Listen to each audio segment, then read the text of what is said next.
Thank you for taking time for CNN Student News this Monday. We're focusing today's show on the recent terrorist attacks in Paris, France, and the international response to them. On Friday night, 3 teams of terrorists assaulted 6 locations throughout the French capital. They were armed with guns and suicide bombs. Their attacks were coordinated, meaning they were timed to coincide, and the targets included a stadium, a concert hall, and some restaurants. At least 129 people were killed. More than 350 others were wounded, dozens of them left in very serious condition. It was the worst violence in France since World War II. Shortly after the attacks, French President François Hollande said France's borders would be closed, meaning people wouldn't be allowed to enter or leave the country, though in several places it appeared that travelers could still come and go. President Hollande blamed the Islamic extremist group ISIS for the attacks, and the terrorist group itself said it was responsible. French officials reported that 7 of the attackers were killed, but they weren't sure how many terrorists were involved overall, and they're currently hunting for anyone else involved. A car rented in Brussels, Belgium was found at one of the attack sites. That led to a number of police raids and arrests in the Belgian capital. Officials say at least one of the terrorists entered Europe along with millions of refugees from war-torn Syria. That further complicates the European crisis in terms of how to maintain security.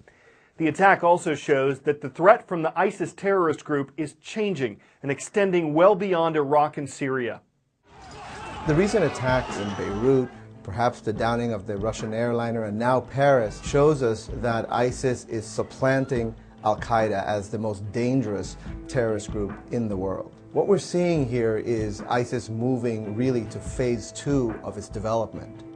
Attacks like the one in Paris really are indiscriminate. They're meant to kill as many civilians as possible. Hitting the French capital on a Friday night when people are out on a beautiful evening is the kind of attack that'll shake Western society for many years to come.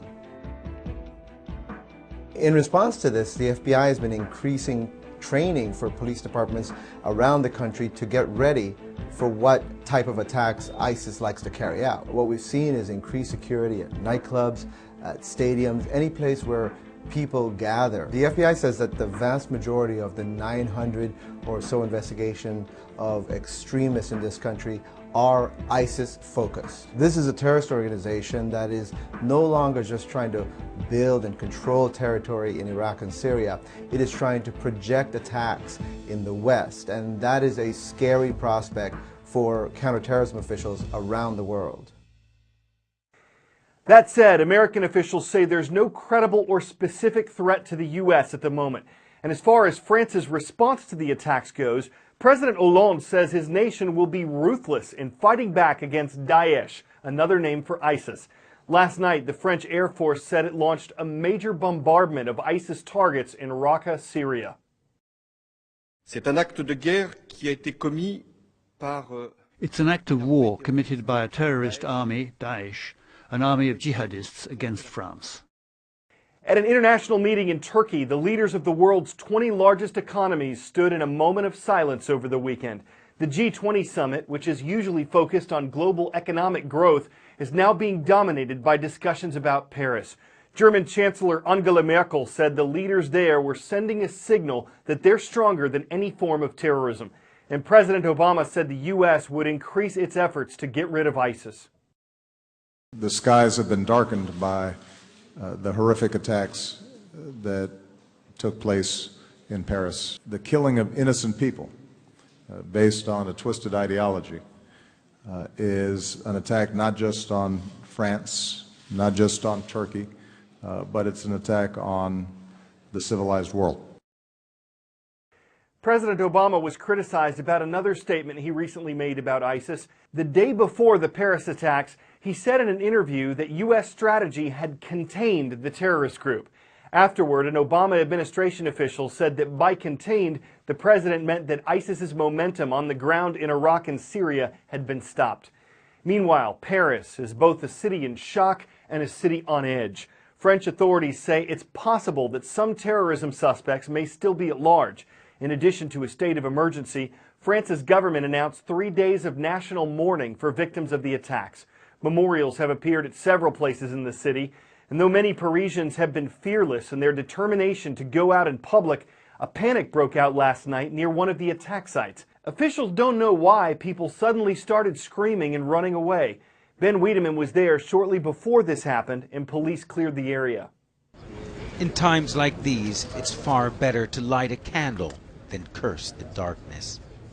Darkness fell on Paris Friday evening, but the lights haven't gone out, with hundreds flocking to the Place de la République with a simple message. We are not afraid. Don't stay at home. Be out, be outside, and say to the world, we are not afraid. The signs say it all. Resistance, not afraid. We are under shock, obviously, but we're not scared. And this is not how we're going to give up on our values. Today, more than ever, we will stand up for liberté, égalité, fraternité. I guess, as painful as it is in a day such as this one, again, that those words have a meaning for all of us as a community. And again, this is something that we'll have to do together. The posters on the monument from last January's attack are fading. That pain fading with it, now revived. After the attacks, the police advised people to stay at home. And here at this square, through a loudspeaker, the police have been advising people to leave this square, to leave the area, but they're just not leaving. But the attacks bring into sharp focus a jarring truth, says Paris resident Ben Kramer. That we have to realize that we are at war. A war against dark forces in the City of Light. Ben Wiedemann, CNN, Paris. Blue, white, and red, the colors of the French flag, colors illuminating the top of One World Trade Center in New York, the Opera House in Sydney, Australia, two of the many landmarks worldwide which glowed in silent support of the people of Paris. The attacks involved and brought together so much more than the population of one city. In the early hours of a long and awful night, landmarks the world over lit for France. Social media filled with symbols of solidarity under the hashtags Peace for Paris, Pray for Paris. Tears shed for a nation in shock. The US president, briefed as the attack was unfolding, expressed his outrage and pledged his support. This is an attack not just on Paris, it's an attack not just on the people of France, but this is an attack on all of humanity and the universal values that we share. Russia's President Vladimir Putin, still reeling from the plane crash in Egypt's Sinai which killed so many of his own, sent his condolences in the very early hours.